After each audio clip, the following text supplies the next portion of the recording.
जी, mayor साहब फरमा रहे हैं कि वज़ीर-ए-आज़म साहब, जहाँ तक मेरे सुनने में आया है, जिस तरह आपने बताया कि वज़ीर-ए-आज़म साहब जो हैं कानून की खिलाफ वर्जी कर रहे हैं एमएनएस को फ़ंड देके।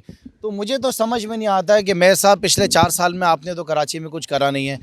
अब अगर वज़ीर-ए-आज़म साहब एमएनएस को फ़ंड दे रहे हैं, उन फ़ंड के ज़रिए आवाम के अगर कोई मसाइल हल हो जाएंगे, तो मुझे नहीं मालूम इसमें आपको क्या एतराज़ है। आप आएँ और आके जो मीटिंग्स होती हैं उसमें बताएँ, आवाम में आके इस तरह की बात ना करें। इस सूबे के नाकाम वज़ीर आला मुराद अली शाह, जो कि मुकम्मल तौर पर नाकाम हो गए इस आवाम को डिलीवर करने में, हर सेक्टर के अंदर, चाहे वो हेल्थ सेक्टर हो, चाहे वो एजुकेशन सेक्टर हो, चाहे वो लॉ एंड ऑर्डर का सेक्टर हो, ये सारी मिनिस्ट्रियाँ खुद लेके बैठे हुए हैं। फाइनेंस मिनिस्ट्री इनके पास है। ये उनसे डरते हैं या उनसे घबराते हैं, ये अपने इख्तियारात का इस्तेमाल नहीं करते हैं और सूबे सिंध के हालात दिन ब दिन ख़राब होते जा रहे हैं। आखिरी मैसेज जो मैं देना चाहता हूँ पाकिस्तान पीपल्स पार्टी की क़यादत को, कि वो ये बात दिमाग खोल के अपनी सुन लें कि जिस तरीके से पंजाब वज़ीर आज़म का है, जिस तरीके से बलूचिस्तान केपी, उसी तरीके से सूबे सिंध भी है। हम इसी तरीके से जवाबदेह हैं सूबे सिंध की आवाम को भी। ये नहीं हो सकता है कि लूट मार आपकी चलती रहे और हम आपकी लूट मार के ऊपर खामोश रहें। ये खामोशी हम नहीं रख सकते। अगर आप समझते हैं कि आपके मामलात इस तरह चलेंगे, तो आपको मेरे ख्याल से सबक मिल गया होगा कि आईजी के मामलात के ऊपर आपको क्या सबक सिखाया गया है।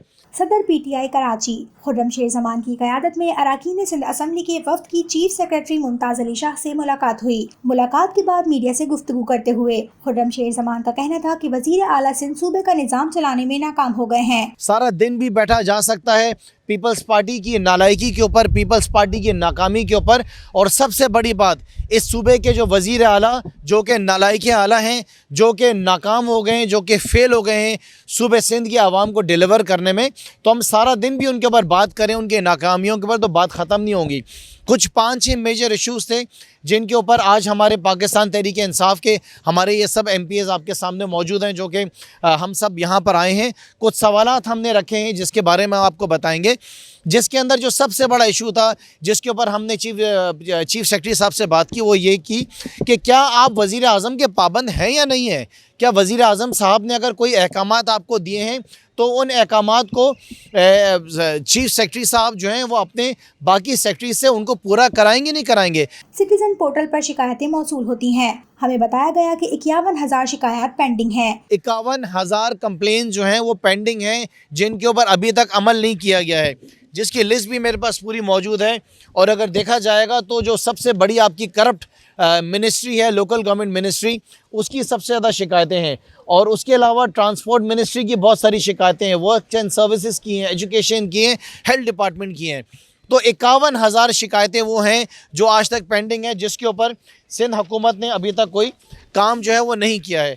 तो ये हमारे एतराज़ात थे। एक बहुत बड़ा एतराज़ था चीफ सेक्रेटरी साहब के, कि जिस तरह हर सूबे का चीफ सेक्रेटरी पाबंद है वज़ीर आज़म के अहकामात को अमल करने में, इसी तरीके से सूबे सिंध के चीफ सेक्रेटरी भी पाबंद है। और हमने शिकायत की कि 51,000 शिकायतें जो है वो पेंडिंग क्यों हैं। उन्होंने कहा कि कराची के अस्पतालों के अलावा पूरे सिंध में कहीं दवाएं नहीं हैं। लाड़काना में कुत्ते के काटने की वैक्सीन नहीं। रोज़ाना की बुनियाद के ऊपर कुत्ते जो हैं वो काटे जा रहे हैं।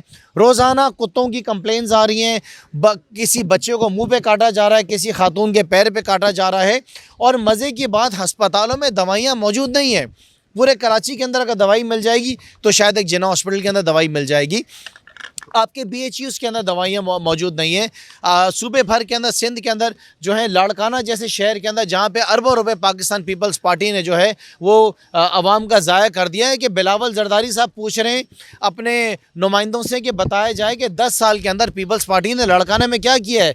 तो बिलावल जरदारी साहब, वहाँ पर कुत्तों की दवाइयाँ भी नहीं है, वैक्सीन भी अवेलेबल नहीं है। सिंध के तमाम वज़रा नालायक हैं। शहर में गैर कानूनी इमारतें हज़ारों की तादाद में हैं। जो लोकल गवर्नमेंट के मिनिस्टर्स रहे हैं, चाहे वो शर्जील मेमन हो, चाहे वो उवैस मुजफ्फर टप्पी हो, चाहे वो सईद गनी साहब हो, चाहे वो नासिर शाह हो, चाहे वो जामशोरो हो, क्या इनको भी जेलों में डाला जाएगा? नहीं डाला जाएगा। करोड़ों रुपए, अरबों रुपए आवाम के ये सिंध बिल्डिंग कंट्रोल अथॉरिटी ने आज बर्बाद कर दिया है। उसके बारे में पूछा गया क्या होगा।